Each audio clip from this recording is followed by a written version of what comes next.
Hello friends, आप सभी का स्वागत है हमारे यूट्यूब चैनल विजार्ड क्लासेस पर। दोस्तों, ये क्लास जो है बीपीएससी टीचर के लिए जीके जीएस का क्लास है।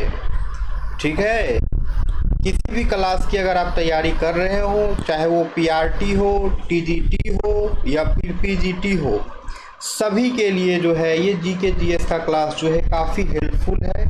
और ये जो है बीपीएससी टीचर के प्रीवियस ईयर क्वेश्चन है। ठीक है, तो आज के सेशन का पहला क्वेश्चन है, वायु में ऑक्सीजन का प्रतिशत कितना होता है? What is the percentage of oxygen in the air?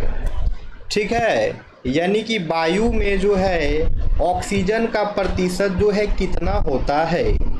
Option A है 10%, ऑप्शन बी है 20%, ऑप्शन सी है 21%, ऑप्शन डी है 25%। तो इसका जो करेक्ट आंसर है वो हो जाएगा 21%। यानी कि वायु में जो है ऑक्सीजन की प्रतिशत जो है 21% है। यानी कि वायु में जो है ऑक्सीजन की प्रतिशत जो है 21% है। नेक्स्ट क्वेश्चन पे आते हैं, वायुमंडल की किस परत का तापमान सबसे कम होता है? Which layer of the atmosphere has the lowest temperature? वायुमंडल की किस परत का तापमान जो है सबसे कम होता है? ऑप्शन ए है समतापमंडल, ऑप्शन बी है क्षोभमंडल, ऑप्शन सी है मध्यमंडल, ऑप्शन डी है उपरोक्त में से एक से अधिक, ऑप्शन ई है उपरोक्त में से कोई नहीं। तो इसका करेक्ट आंसर जो है वो हो जाएगा मध्यमंडल। यानी वायुमंडल की जो मध्यमंडल होती है उसकी तापमान सबसे कम होती है। वायुमंडल की जो मध्यमंडल होती है उसकी तापमान जो है सबसे कम होती है। अब है, निम्नलिखित में से कौन सा विकल्प पृथ्वी की सतह से शुरू होकर वायुमंडल की परतों का सही क्रम है? Which of the following options is the correct order of layers of the atmosphere starting from the earth surface? तो इसका जो करेक्ट आंसर है वो हो जाएगा सबसे पहले क्षोभमंडल, फिर समतापमंडल, फिर मध्यमंडल और उसके बाद जो है तापमंडल होगा। इंग्लिश में देखा जाए तो सबसे पहले जो है ट्रोपोस्फेयर होगा, फिर स्ट्रेटोस्फेयर होगा, फिर मिसोस्फेयर होगा और उसके बाद जो है थर्मोस्फेयर होगा। अब है, निम्नलिखित में से कौन सी भूमध्य सागर से भारत के उत्तर पश्चिमी भाग की ओर चलती है? निम्नलिखित में से जो है कौन सी जो है भूमध्य सागर से भारत के उत्तर पश्चिमी भाग की ओर चलती है? Which of the following currents blows from the Mediterranean Sea towards the northwestern part of India? निम्नलिखित में से कौन सा जो है भूमध्य सागर से भारत के उत्तर पश्चिमी भाग की ओर चलती है? ऑप्शन ए है पश्चिमी विक्षोभ, ऑप्शन बी है काल बैसाखी, ऑप्शन सी है मानसून से पहले की वर्षा, ऑप्शन डी है उपरोक्त में से एक से अधिक, ऑप्शन ई है उपरोक्त में से कोई नहीं। तो इसका करेक्ट आंसर जो है वो हो जाएगा पश्चिमी विक्षोभ। इसका करेक्ट आंसर जो है वो हो जाएगा वेस्टर्न डिस्टरबेंस, यानी कि पश्चिमी विक्षोभ। ठीक है, यानी कि पश्चिमी विक्षोभ जो है दोस्तों भूमध्य सागर से भारत के उत्तर पश्चिमी भाग की ओर चलती है। अब है, शीतकाल में उत्तर पश्चिम भारत में सक्रिय रहने वाले पश्चिमी विक्षोभ का उत्पत्ति स्थल क्या है? What is the place of origin of western disturbances which remain active in northwest India during winters? शीतकाल में उत्तर पश्चिम भारत में सक्रिय रहने वाले पश्चिमी विक्षोभ का उत्पत्ति स्थल क्या है? ऑप्शन ए है एशिया माइनर, ऑप्शन बी है पश्चिमी एशिया, ऑप्शन सी है पश्चिमी एशिया का भूमध्य सागरीय तटीय क्षेत्र, ऑप्शन डी है उपरोक्त में से एक से अधिक, ऑप्शन ई है उपरोक्त में से कोई नहीं। तो इसका करेक्ट आंसर जो है वो हो जाएगा पश्चिमी एशिया का भूमध्य सागरीय तटीय क्षेत्र, Mediterranean coastal region region of western Asia, यानी कि शीतकाल में उत्तर पश्चिम भारत में सक्रिय रहने वाले जो पश्चिमी विक्षोभ है उसका उत्पत्ति स्थल जो है पश्चिमी एशिया का भूमध्य सागरीय तटीय क्षेत्र है। अब है छितरे हुए वृक्षों वाले घास के मैदान क्या कहलाते हैं? Grassland with scattered trees are called. छितरे हुए वृक्षों वाले घास के मैदान क्या कहलाते हैं? ऑप्शन ए है सवाना, ऑप्शन बी है कृषि वन, ऑप्शन सी है वर्षा वन, ऑप्शन डी है उपरोक्त में से एक से अधिक, ऑप्शन ई है उपरोक्त में से कोई नहीं। तो इसका करेक्ट आंसर जो है वो हो जाएगा savanna.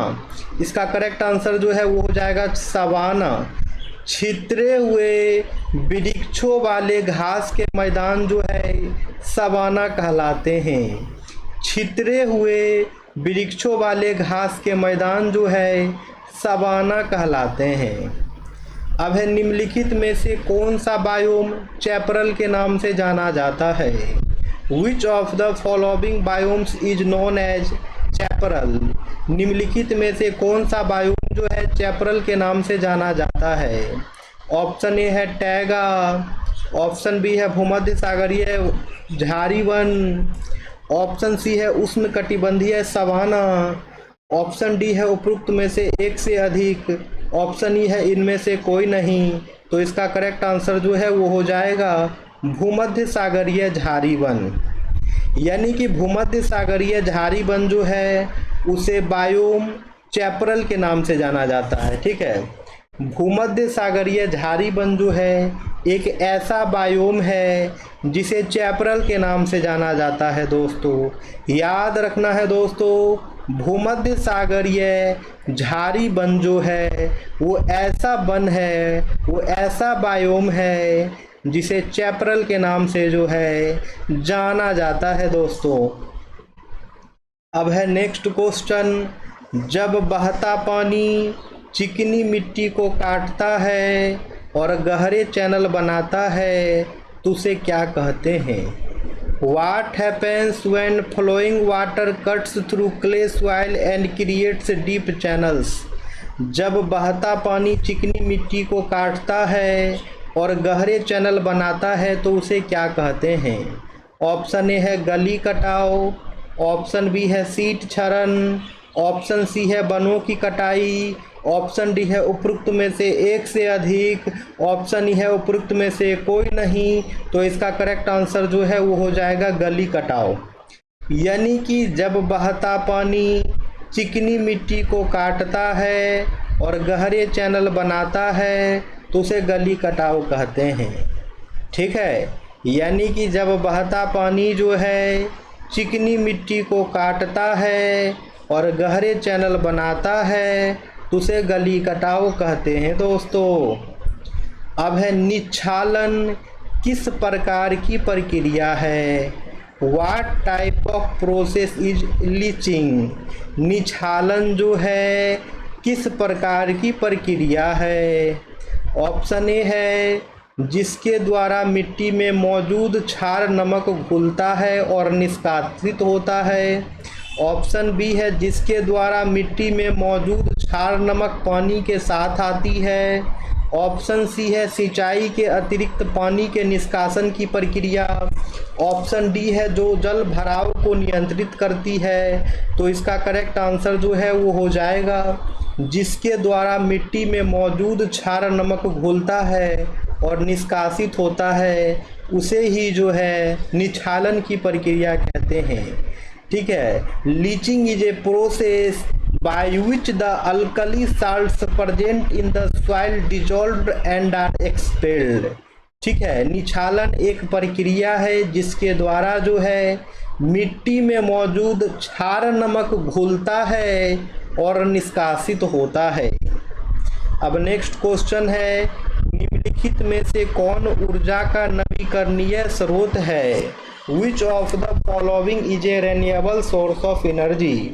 Which of the following is a renewable source of energy? निम्नलिखित में से कौन जो है ऊर्जा का नवीकरणीय स्रोत है? निम्नलिखित में से कौन जो है ऊर्जा का नवीकरणीय स्रोत है? ऑप्शन ए है कोयला, ऑप्शन बी है नाभिकीय ऊर्जा, ऑप्शन सी है पेट्रोल, ऑप्शन डी है सौर ऊर्जा।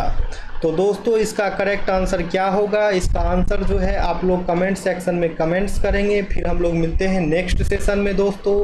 Thank you friends, thank you everyone.